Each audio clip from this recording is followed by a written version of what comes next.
Hello again, kiddos. This is for the little ones. Maybe they can't make it for themselves, but they'll want to eat this. How cool is that? First, of course, you will need some type of container to put your grape bubbles and your dolphin in. Of course, you need grapes. You can get any color of grapes. This is the only ones I could find were green. And so that's what I got.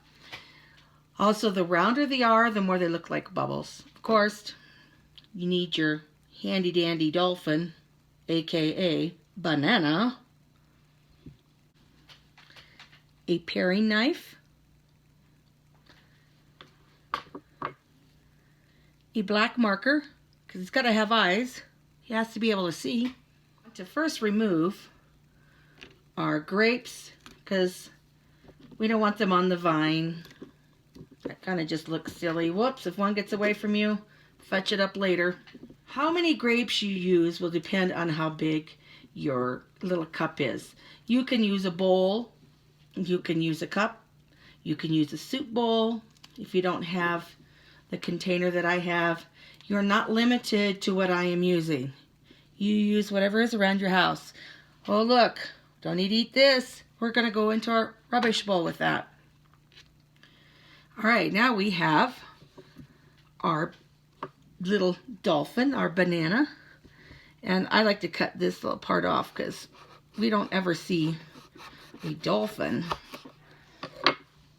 that looks like this, right? Once again, rubbish in the bowl.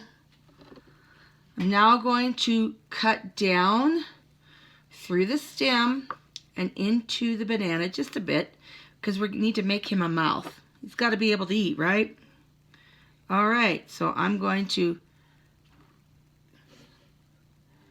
cut down into the banana and bring my knife, you can see it, down into the banana, and just keep putting my knife through the stem, halfway through the stem. You want to cut that stem in half and a little ways into your banana. And look what we have created. A mouth. Isn't that cute? The dolphin needs to be, of course, jumping out of his little aquarium. So I want to cut the banana where it looks like, oh, he's going to jump out. So I'm just going to cut off a little bit at the bottom. If you didn't cut off enough, cut more up till you get where you want it. Let's see, let's check him out. Oh, that looks like he's jumping out, doesn't it? Maybe I'll even cut him a little bit more at an angle. Yep, I like that. See? All right. He's going to need eyes. Our handy dandy marker, we're going to make eyes. We're going to make eyes. So we're going to go right above the mouth, in between the mouth and the top of his head, and we're going to make just a little circle for his eyes. Oh good, he can see. And let's go on the other side because he should have 2 eyes. So now we have 2 eyes for our dolphin. Okay. You don't have to do that in the bowl. You can do it on the countertop if you want and then stick it in the bowl. It just was easier for me to do it in the bowl to show you. Now I'm going to hold my banana in place and I'm going to start dropping all these grapes into the bowl. The grapes will fill up the negative space, so it'll help hold the banana upright and won't tip over or out.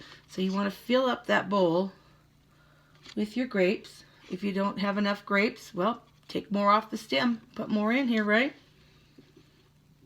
Like I said, the more round the grapes are, the more they look like bubbles.